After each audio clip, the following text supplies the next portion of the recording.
19th Weber Cup. It's Europe against the USA. It's the third day of competition, and America currently hold a comfortable lead.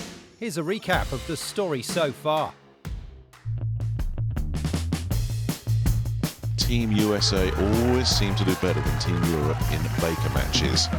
But an open frame has more or less gifted this first Baker match to Team Europe. Just crazy scores. It really is. Oh, it's gone, it's gone. It was close to perfection from Anthony Simonsen. Well, it's 9 frames in a row without a strike. And there's the spare, the 2 and the 10 from Jones, just showing off. It's much too much for Stu Williams.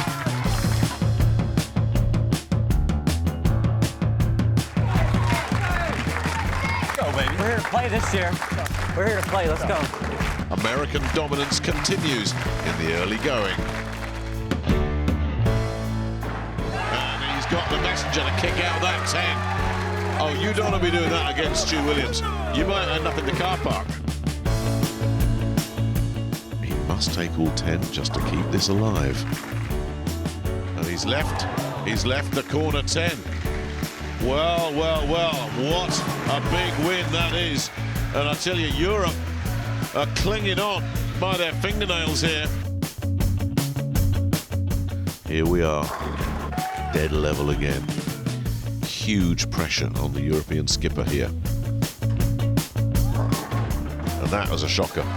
And I think that's the match gone. Wave the white flag, get me out of here. Barrett has got some serious thinking to do. This man is simply unstoppable right now. Back in business, back in cruise control. So here's Troup. We're overdue a strike, and Europe have to strike to claim the win here. Must be a strike. He's due a strike, but he doesn't get it. He doesn't get it. It's a point for Team USA. This is terrible, terrible luck for Don Barrett. Well, he's looking to just shut the door, lock it, and throw away the key. Barrett looking for the 5-bagger. Oh, this is brilliant. Absolutely sensational, this for Barrett. Without question, Don Barrett's best individual performance.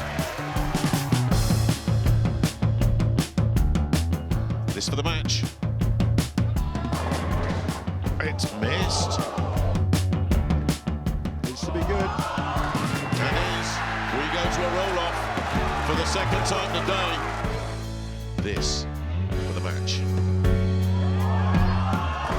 Got it. Brilliant. Stunning from Don Barrett. He has won 2 roll-offs that could yet prove vital. After 2 days and 21 matches, America are now just 5 wins away from lifting the famous trophy they last held back in 2012. And with 7 games to contest in this session, they know the finish line is in sight. Can Europe stage a heroic fight back to retain their crown? Before we find out, a brief reminder of why the Weber Cup is just so special.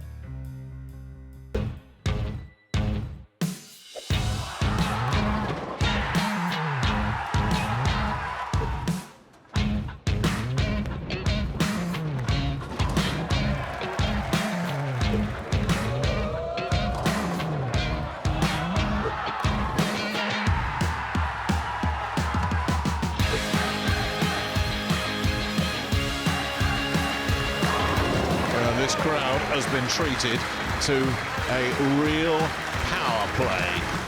Kyle Troup signs off with another strike and a message. So close to perfection as it is, 289, good enough to keep Europe right back in business here. Oh, he really is on fire now. A 268 for Marshall Kent. Point number 8 for Team USA. Well, renders all the mathematics completely irrelevant. There's the answer, there's the point, there's the lead. And look at that, 279. Now that is a Weber Cup high this year.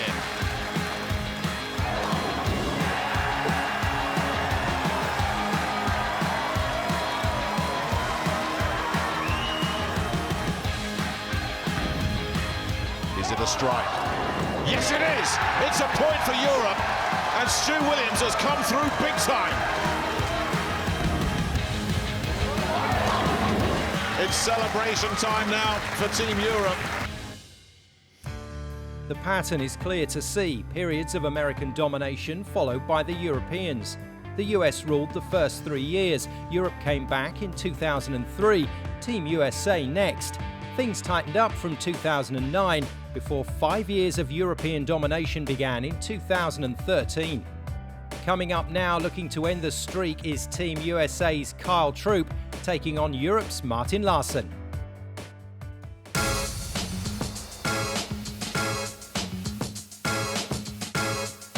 Dom's great bowling the last 2 games.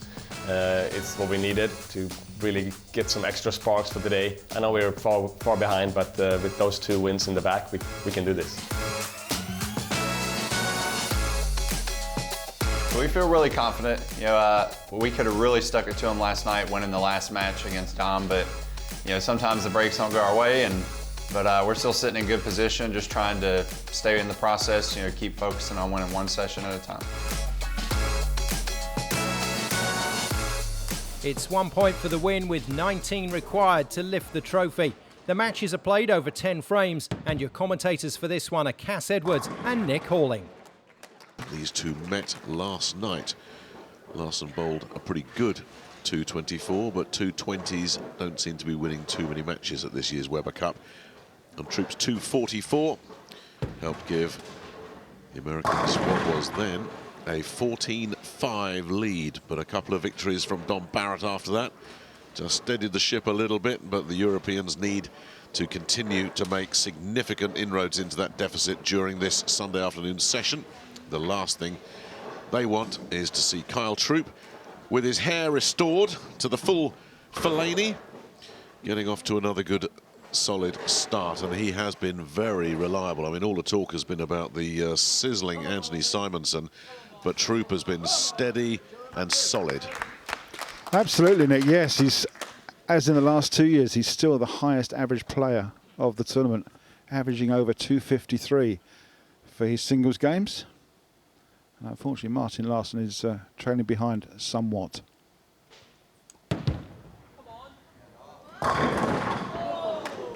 Well, he starts off leaving up ring 10.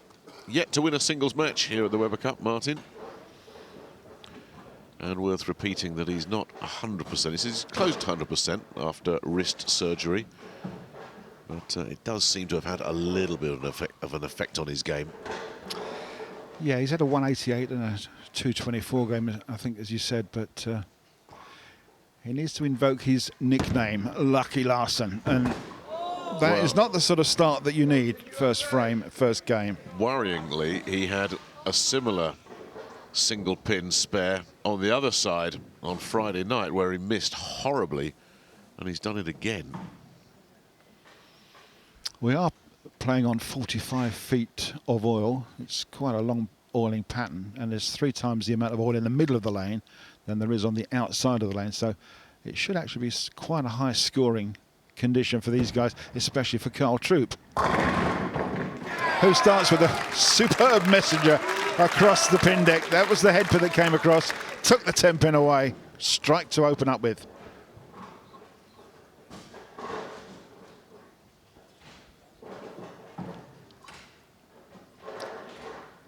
And with Larsen's open frame, that's going to be a significant lead in the first frame. 30 pins for the strike. Well, let's hope Larsen, for the sake of the European campaign, can regroup quickly here. And that was a bad miss on the 10. And he's going to have another crack at it now. Well, with the world bowling scoring system, if he makes the spare, it will be 10 for the spare and 9 for the first shot. Will be 19 pins. Well, the chance of Martin Larsen messing up a single pin spare twice in a row is highly unlikely.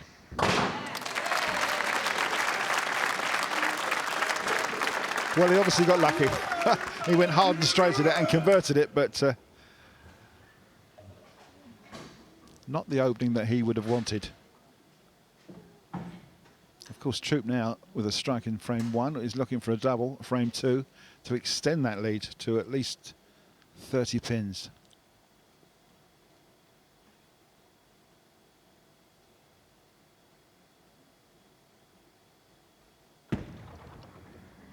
Well, never in doubt, was it? Oh, a very tight line there, Troup. Yeah, playing, using the oil to his advantage, playing tighter down to the head pin in that 1-3 pocket there. Rips the rack and takes all 10 pins away for 2 strikes in a row. So it's a super lead already, as you can see. Larsen's maximum is down to 268. That's if he strikes all the way off. Well, he'll take 1 strike, 1 at a time. Hasn't found one yet. Now he does. Finally the 10 goes. So Larsen's up and running.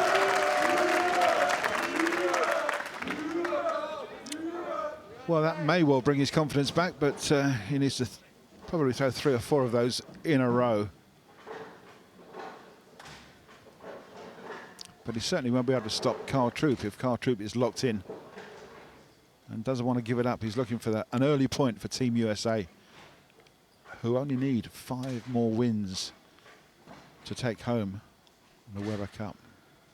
For the first time in 5 years as well. Troup again sticking to that line, but he's left himself a mess, a real mess. That's just turned things around significantly. Interesting that he's playing that very, very tight line down 15 boards, straight at the pocket. Hardly any movement at all, but it's high on the head pin. And that's the 4-6 split that's left standing, and he won't spare this. Just takes the 1, so it's an open frame for Troup as well.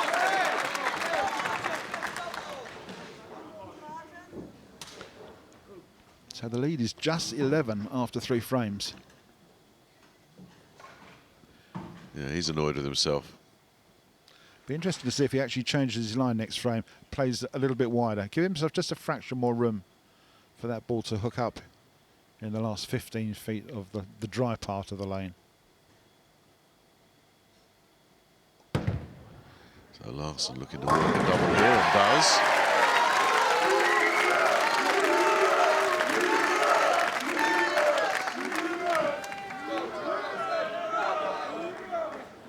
Two in a row for Larsen, which will make him feel a lot better. Nice ball right in between the 1 pin and the 3 pin. Sets up the chain reaction in the back end, and all the pins just fly back into what we call the pin deck. Now let's see what Troup does here. Does he make any adjustments? Does he get that ball to move around a little bit more? Yeah, that took much more of a wider line, didn't it?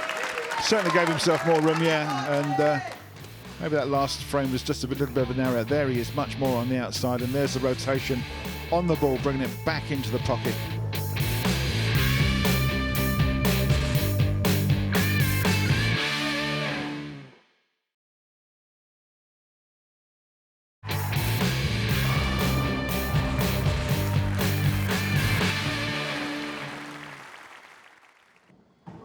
Welcome back to the Weber Cup. It's the final day of play and the US currently lead Europe 14-7 in the race to 19. On the lane now, Martin Larsen looking for his first singles victory for Europe at this year's event, and he's taking on the American Kyle Troup. Commentary from Cass Edwards and Nick Halling.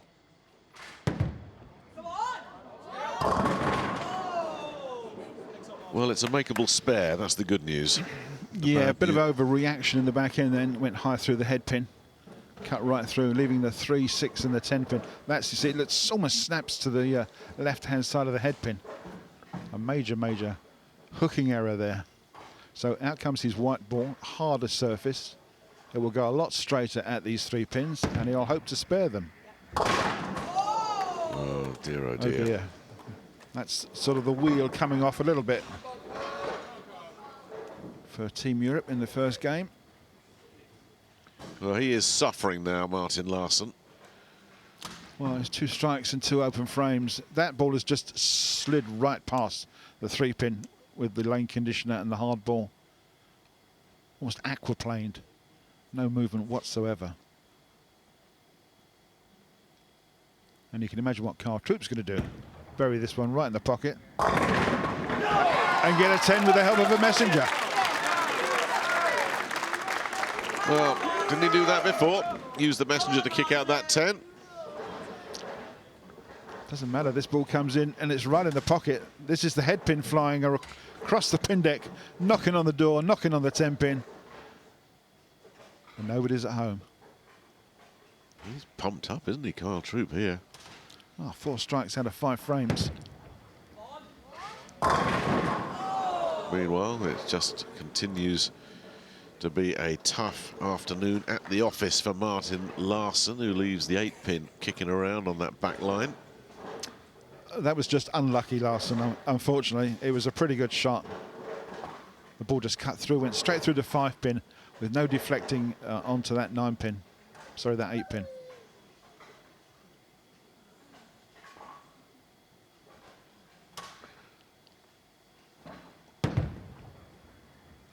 Well, he's already such a long way adrift. It's virtually academic now. Anything other than a strike is irrelevant for Martin Larsen. Martin really has 6 frames to go, and he's got to stick 4 strikes up there and hope that that's going to get him back in touch here. At the moment, he's way out of line. 40-something adrift. Which is not going to do his confidence any good to step up as lead man in the tournament this afternoon and face possibly quite a large defeat.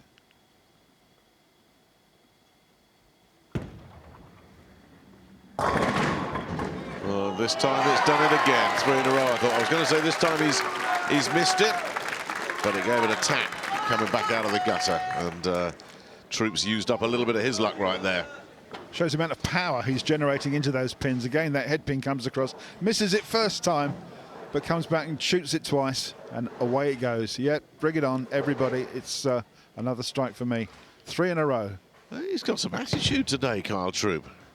Well, Martin finds a strike, but it's all a bit late in the day. I'm just getting the feeling Kyle Troup is feeding off this crowd and some of the antagonism he's feeling towards this crowd. He's got a bit of stuff going on here, Kyle, today.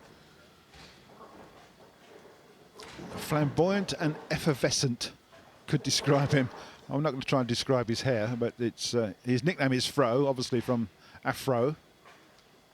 Not sure whether there's anything living in there or not, but we really don't want to have a discussion like that, do we? I won't go any further. Yeah, correct. Well, there's certainly something alive in Carl, but it's 4 strikes in a row, and this has virtually summed this game up. And that's the first time he hasn't glanced over to the right-hand side of the crowd to make a point as well. Somebody in the crowd last night annoyed him a little bit and he reacted. It was a small reaction, but he's trying to make a point, not just for the American ledger, but to some of the hecklers in the crowd. Martin now is starting to find the strikes when it doesn't really matter. But he's doing the right thing, because if Kyle does slip up, he's back in touch again. It just takes one hiccup with this scoring system. Martin's now shot 4 strikes. No pressure just yet on Kyle Troup, but he's got to keep clean, and hopefully he's going to take another strike, make 5 in a row.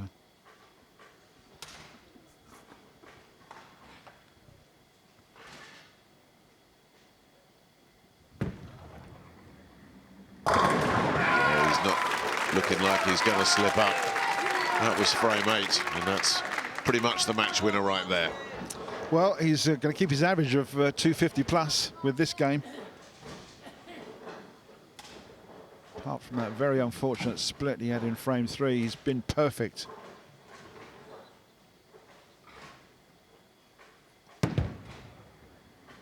Yeah, 3 in a row for Larsen. Takes him through the 200 barrier, but as we mentioned before, Nick, and seen in previous matches of the tournament, if you don't hit 240, you will not win. Very rarely. The scoring has been so high Such high class from these world professional bowlers. You know something, Cass? Potentially this could be the last we see of Martin Larsen at this year's Webber Cup, because he is not down to play either doubles or singles the remainder of this Sunday afternoon session. A session that the Americans need 5 wins. They're on their way to one of them right here, because that absolutely mathematically seals it. This is one fantastic game from Kyle Troup. High fives all round. They know they've got the point, which is what they were looking for. One more strike will give him 279, which is a fabulous game. Nothing Martin Larsen or Team Europe can do about it.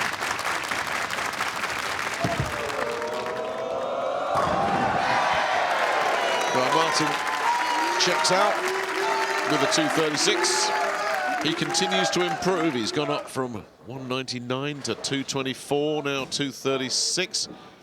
Meanwhile, Kyle Troup with a chance to set a new Webber Cup high in 2018 for himself if he takes all 10 here. He did bowl a 277 earlier. This for 279. Secured. More significantly, the point secured in some style for Team USA. They need 4 more to reclaim the Webber Cup.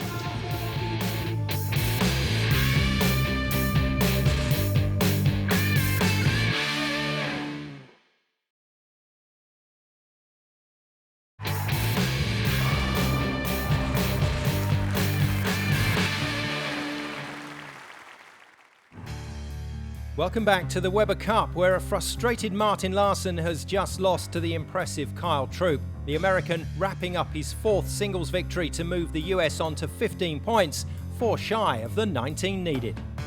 Kyle, the Webber Cup is within sniffing distance now. How are you feeling? What a great way to start this afternoon session. Yeah, I feel really confident. You know, they wanted to stick me out first. They felt like my ball reaction was really good on the fresh. And, you know, I did my job. I got us a point to start the day, but, you know, we're not really looking at the cup yet. We're just trying to win 1 point at a time. Very measured approach. Doubles up next. You're pairing up with Anthony again. You two have both been on great form and really enjoying the crowd and the atmosphere here at the Webber Cup. Yeah, we're both really matched up. We're really comfortable. You know, we bowl well together. Also, you know, we're 2 members of the Team Fish family, and we bowl pretty good together, so I like our chances in this next match. You fancy 2 for 2 already? I like our chances. Very measured. Thanks, Kyle. With the winning tally of 19 in sight, the US are now just 4 wins away from lifting the trophy they last held back in 2012. Can Captain Dom Barrett lead a European recovery? We'll find out next as he pairs up with Svensson to take on Simonsen and Troup. But before that, a quick refresher on the rules of tenpin and how they apply to the Webber Cup. Tony Wrighton now explains. The lane is 42 inches wide and 60 foot long to the headpin, bordered by 2 gutters. The lane is applied with an oiling pattern, which reduces friction between the ball and the lane. Lane patterns can vary and can aid the bowler at times. The lane approach is 15 to 17 feet. There's a foul line between the approach and the lane. If a player touches or slides over this line after they've delivered the ball, it's called as a foul and no pins are scored. A full game is made up of 10 frames with up to 2 balls each frame. Knocking all 10 pins down with the first bowl is called a strike. Scoring 3 consecutive strikes is called a turkey. If a bowler doesn't score a strike, a second ball is thrown to clear other standing pins. If successful, this is called a spare. Failing to clear all pins with 2 balls is called an open frame.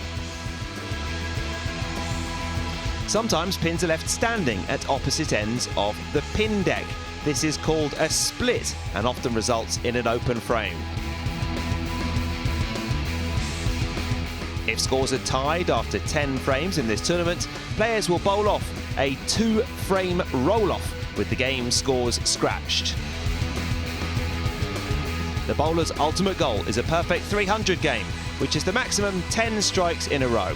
The Webber Cup has seen 6 perfect games in total, the last 2 being by Team USA in 2013.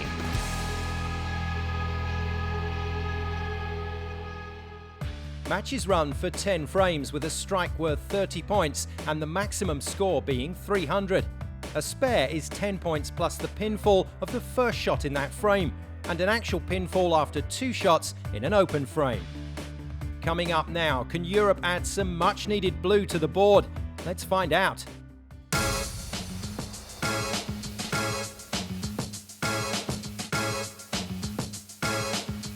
Yeah, we needed those 2 points. Hate to think about where we would have been if we didn't win those, and had to dig really deep to make sure we did. So we finish on that high, if you like. We're still not high. We have a big day today. We know what we need to go and do. So hopefully that puts us in a good position and a good feeling in the camp at the moment. So we need to put that into today's performance.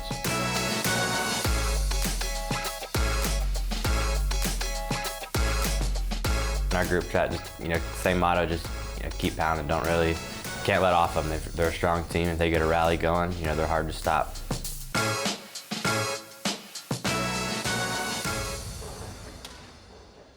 Commentary for this match comes from Guy Kaminski and Nick Halling. It's Team Europe on the ropes at the moment, having just hit the deck a couple of times as well, and it doesn't help that they've got Anthony Simonsen involved for Team USA here as well, the youngster who might as well be Anthony Joshua, the way he's been playing this lane, knocking pins and opponents down for fun. I mean, he has been absolutely sensational, partnered up with the most reliable and steady of the Americans as well in Troup. That is a formidable combination. Dom Barrett and Jesper Svensson will have to try and neutralise them if they possibly can. 4 players that know each other very well indeed.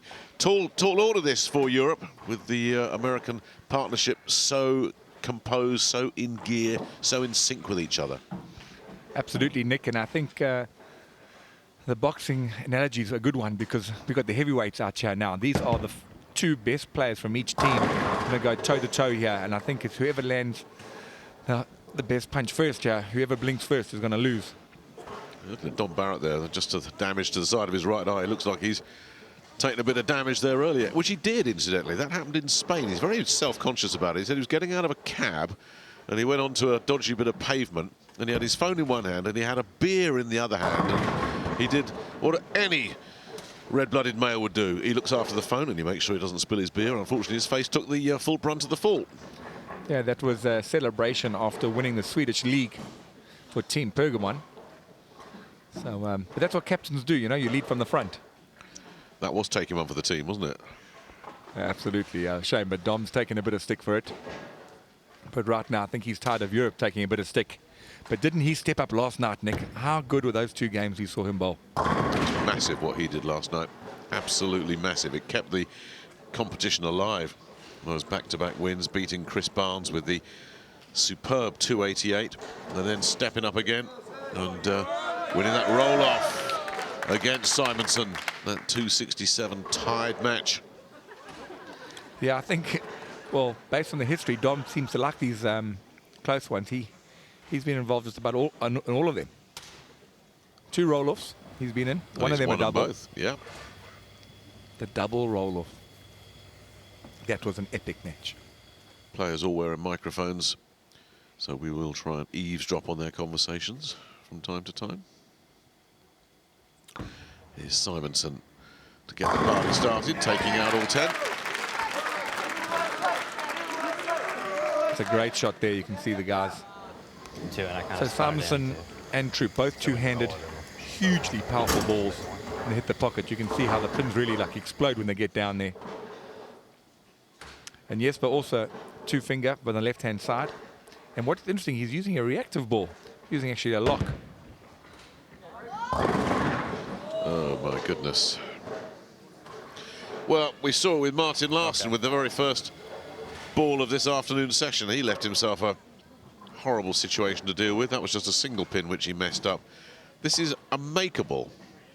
It's makeable, but it's not the start you want, even if you do get your partner up to make it. And the advantage is that it's much more makeable because Dom's bowling the spare now. Because we alternate balls and he's now right-handed, so he can actually hook this in. Got a good chance of making this. Well, he didn't get enough hook on it. They just didn't get it far enough to the right to get the angle to bring it back. But in this scoring format, It'll be all right. it's not the end of the world to open the first frame. Shot out of the way. Yeah, I didn't think it was that bad. That's obviously a little left, but I thought it would have picked up. Yeah, felt like a couple of back shots picked up from there, but maybe I was rolling a little bit more. Yeah, maybe just write it off as a bad one or a good one. And here comes Troup to drive another nail in. Yeah, and when it's going your way, when it's going your way, the pins fall, everything else. But again, that's all down to rev rate, power, speed. Look at the head pin, comes back off the wall. Here it comes across now, and there it, and just gets it. Well, he was doing that right through his singles match, getting just the slightest of contact on the 10 to take it out. So just some insight, Nick, just earlier on in the practice session, there was a lot of talk between Jesper, who's going up again, still with a lock. And obviously made a slight adjustment there, tried to make the ball hook, and might just overhooked it. But there was a lot of talk about what ball he should be using. Jesper wants to stick with urethane. We're on this longer pattern, and Dom and Stu both felt he needed a reactive ball, and they've kind of forced him into this ball, and you wonder whether he's not committed enough to be throwing this ball, and whether he'll change back to urethane at some point. Yeah, that's a very interesting point. It was also interesting that you heard him talk about that very first ball when he said, I didn't think it was a bad ball. Striking every ball, practicing. Yeah, you see the guy saying just move a little bit. That in practice they strike every ball, and when the lights come on and the pressure comes, they just can't make those shots. Simonsen strikes out. Going back to what we've just been talking about there with Jesper Svensson, the Americans, they're happy, they're rolling, they're on their way. But if you're Jesper Svensson, you know, a world-class elite bowler, surely you have to trust your own gut and say, no, I want this ball. I don't care what you guys are telling me. This is what I need, and this is what I'm going to go with. Yeah, but this is how they've built their success. I mean, I totally agree with you. It should be like that. But when you're in a team environment, I think this is the trust they have with each other, really. They've been together such a long time. And he's not a Chris Barnes, a guy who's been here, you know, got the T-shirt. He's still relatively young. He's learning his trade. He maybe hasn't got that confidence yet, who's been around a long time, to say, don't worry, guys, I got this, I know my game. And this has to strike. I mean, I can't tell you that, you know, the door is closing fast. The lights are about to go out, Yeah, really fast.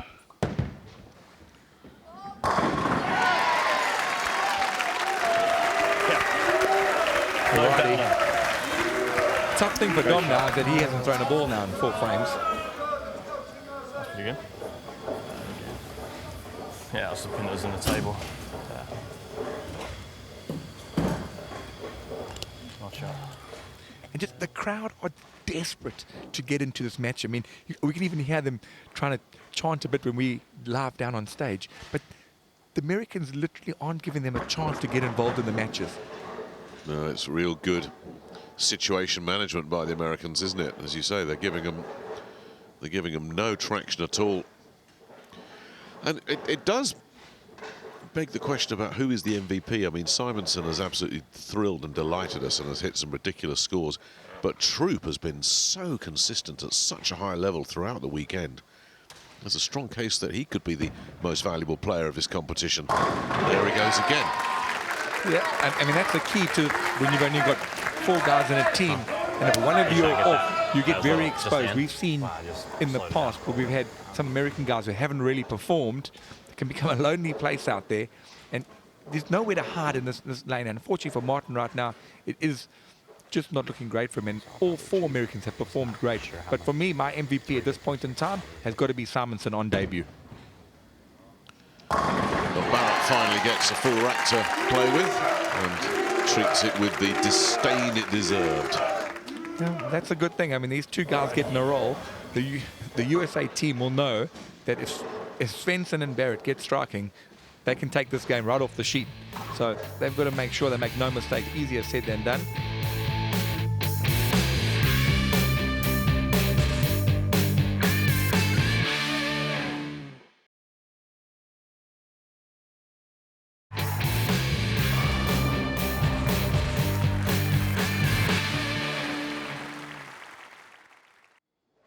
Welcome back to the Weber Cup, where Europe's Svensson and Barrett are battling for a crucial point against Simonsen and Troup. This is frame 5 and the Americans hold a 32-pin lead. Nick Halling picks up the action.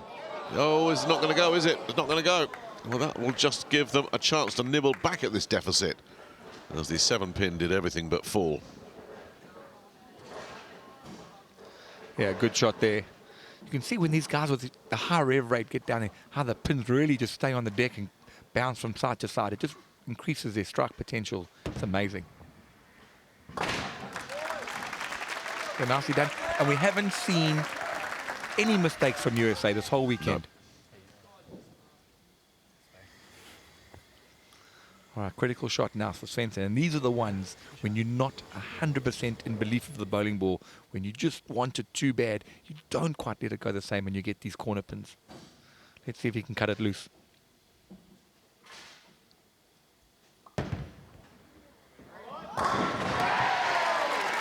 Oh, he loved that. He knows how important that was. Wasn't a lot wrong with that, was there? Oh, goodness. Can't hit it much better than that. That is absolutely perfect. I like watching the replays of the ball strike. Tom saying how he loves to watch those replays when they're perfect like that.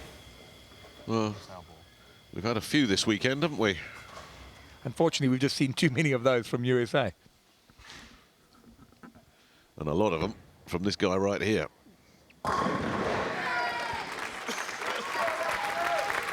I mean, I think this guy could be part machine. May have to do a blood test out there. I mean, it looks like he's bowling in his backyard. Well, he's certainly not fazed by occasions, is he? I mean, it was a question that we asked right at the start of the weekend, and when he played that Baker and left an open frame in the very first match, we thought, oh, the young pup is going to start feeling a bit out of his depth. Then he came up and played his first singles match. I think it was 5 strikes in a row, and that answered that question right there. Never look back. Captain Courageous from last night. Can he keep it going? No, he can't. To use a South African bit of terminology that I picked up over the last few minutes, that's tickets time, isn't it? Yeah, whichever way you normally make. Yeah, I mean, still 4 frames to go. I mean, just based on what we've seen, I would say it's tickets. But again, stranger things have happened. But this Weber Cup is fast slipping away.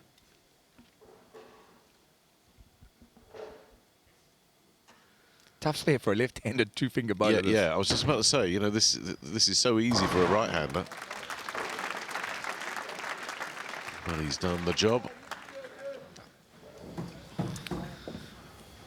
Trying to fit it. And what makes it quite hard, though, is that you're getting pin combinations that you don't get when you're left-handed. So, not that they're necessarily difficult. You actually just don't know how to aim for them. You've never would have thrown for that type of spare before, which makes it, quite interesting. Well, basically, it's coming down to the crunch now. They need a mistake from USA. Yeah, they need some help. I don't think Troup or Anthony Simonsen are in the mood to extend the hand of friendship in this particular match. Yeah. It really has been the tone that Chris Barnes set from the very first, the moment they arrived here for the practice session. They came here with only one mission, and that was to win the Weber Cup. And they just haven't let off. It's incredible. His captaincy has been very shrewd and astute this weekend. And it's the intangibles. I mean, yeah, he gets the strike, but we can stop talking about this match. The one thing Don Barrett has brought consistently to his Weber Cup teams is that he gets them working as a unit, as a team. They're a very good blend of characters and personalities, and Chris Barnes identified that as a huge strength for Team Europe and said, above everything else, we have to replicate that if we want to win this trophy back. That's absolutely right. And then he also made sure that he covered all his bases. He didn't get exposed like we've had before. He's got Simonsen for the 2-hand. He's got the power to cover Jesper's power. Another great shot. These guys are just, it's been immaculate. And something else Chris Barnes did, which you raised an eyebrow at, Cass raised an eyebrow at, and a lot of other people did. No left-hander on the team. It looked like a mistake, but it hasn't hurt them at all, has it? No, it hasn't. And where they've counteracted that, they've got Simonsen, who's been so powerful, and he's been so good in that third game. It's so good, in fact, that Jesper, who's basically dominated the third match for the last 3 Weber Cups, didn't play the third game yesterday. Yeah, had to move him out. That is now officially the end of that one. Yeah, I'm afraid so. And And the unfortunate thing now is that he has to go back and play again. And what ball does he use in his singles match when it's all just down to him? That's the thing. And the bad news is, guess who he's going to play? Well, yeah. The guy who hasn't missed. And their personal duel, Svensson versus Simonsen, 3-0 to the American. Yeah, Europe desperately needed a point. He's going to play Simonsen, who's basically, he's turned into Jesper's become his bunny. When are we going to start striking? I'm afraid when your opposition are so good, you actually get into the position where you laugh. You're in disbelief that someone can keep this standard for 3 days. Troup has put in another so solid performance. Well, he's left a 10 there, but that's the first pin he's missed in this doubles match. And it's not going to affect anything. And if you look at the points that Europe have won over this week, it's been when they've bowled great games. Yep. It's not like USA have given them one single point. Either they've come up and delivered a hard 260, 270 game to win the point, or that's it. And all the European wins have been narrow, it seems. Barrett's had 2 roll-offs. There was a 1-pin victory in there as well, whereas the Americans have racked up some huge margins of victory as well. I mean, they're just not close this weekend. Nowhere near. They haven't been. I'd like to talk to our stats team and see what the average USA game score has been versus the average Europe game score. Nothing that the Europeans can do about this. Yeah, maximum 244 for Europe here, and America already have 248. Use them both.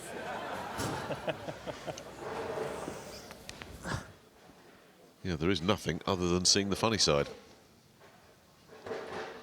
Well, just for Jesper, he's going to try and find something for his next match.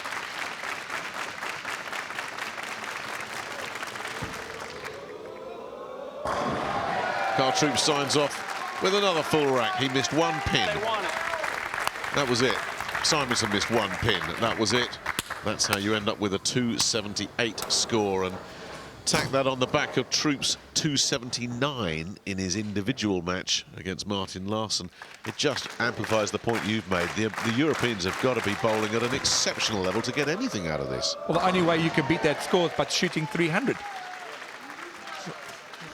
It's another point in the ledger for the Americans. They are looking simply unstoppable.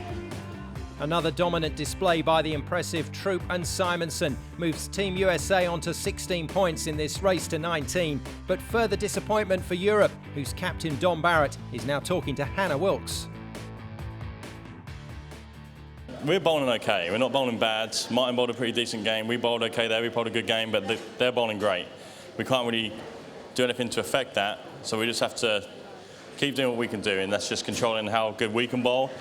And I'm confident in Jesper right now. I know he's bowling really good. I threw a loose shot in the double, so did he. That's typically what a game is like. They just aren't throwing any loose shots, so we need to not throw so many, and they need to start throwing them, basically. But yeah, everyone can see at home what's going on. I think we're trying our best as a team. The crowd here are great. We really appreciate their support, and we're going to fight to the end. You hear that, crowd? They need more help here. They need your help. Good luck, Dom. Thanks. Thank you. Another 2 points in the ledger for Team USA from their star performers Troup and Simonsen sees America move to within 3 of outright victory.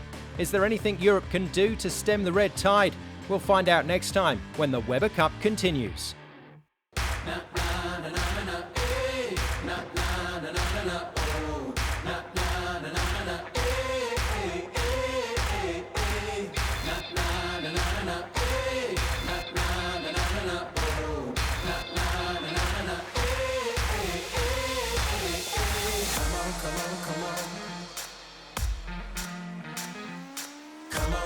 Come on.